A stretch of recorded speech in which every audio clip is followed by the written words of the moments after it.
It's my feel-good breakfast show. Welcome back. Thank you so much for tuning in for a very important discussion. We are just talking about diabetes being World Diabetes Day. And very pleased to have Dr. Zane Stevens, endocrinologist from the Cape Institute of Endocrinology here. And then the co-author of the Low Carb Solution for Diabetics, Kath McGaw, obviously a registered dietitian. Guys, thank you so much for joining us this morning. Quickly, we're going to connect with one of our callers this morning, one of our viewers from KZN. Christelle, very good morning.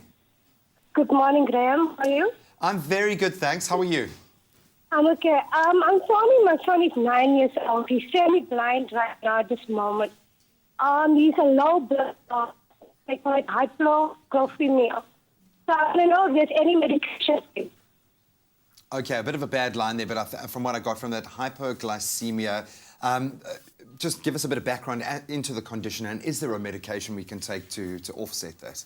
So hypoglycemia means that you have a low blood sugar, and unfortunately that's a complication often of some of the treatments that we use to treat diabetes, especially if you're on insulin.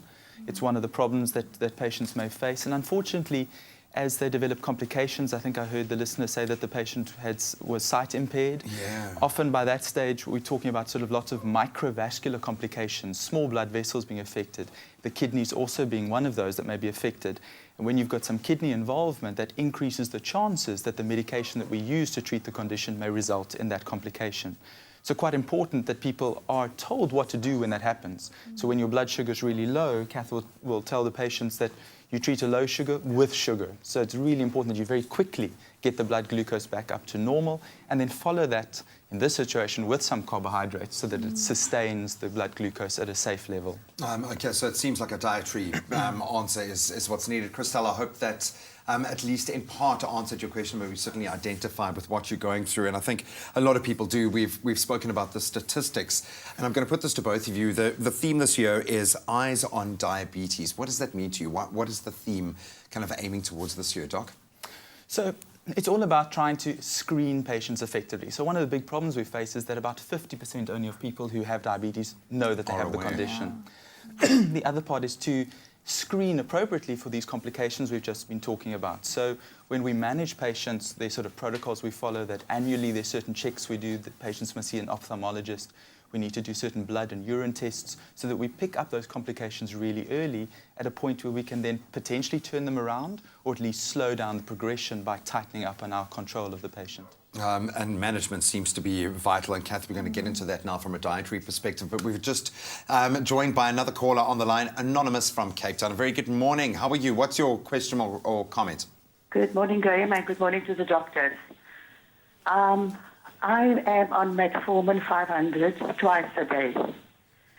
And can you hear me? Yeah, go ahead. Oh, and I'm 59 years old. I have this problem where I get extremely hungry. I was told by my doctor that I need to take the metformin before I have my breakfast or whatever. But even doing that, I still get terribly hungry and I am all skinny. To be very honest, I'm actually so depressed at the moment because I don't have a bum for that matter. Really, it's depressing. Losing weight. I know you have to lose weight when you're on metformin. Thank you so much for having me. Thank you so much. A very important question, I think, and I'll put this to both of you. What's the answer there? Obviously, from a medical perspective, the medication itself having a huge effect. So the drug that the caller was referring to is really the cornerstone of treatment for type 2 diabetes, because what the drug does is affect the insulin resistance and allows your own insulin to work better.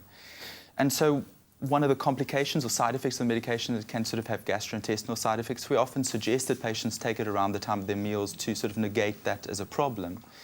In terms of making it sort of leading to you feeling hungry, I think it's quite important that maybe some other factors are looked at, because the metformin, that's not a classic complication of that medication. If anything, because it's lowering your sort of insulin levels, actually your ability to control your appetite should improve. Just very quickly, if you can build on that from a nutritional perspective, maybe there's an answer there. Yeah, I think probably looking at the contents of your meals, and I think making them possibly a bit more balanced, so including both the proteins and some good fibre within the meal times will also make her feel fuller for longer. And then just some good healthy fats would also just give her that feeling of satisfaction. And healthy fats, I'm talking about like your plant fats, based fats. which would be important to include as well. And certainly, hopefully, give her the energy Correct. that we can identify. And thank you so much, Anonymous, for phoning through. Very interesting discussion. I know that this is something that's close to both of your hearts, so thank you so much for the efforts that you're putting in on World Diabetes Day, but every day of the year.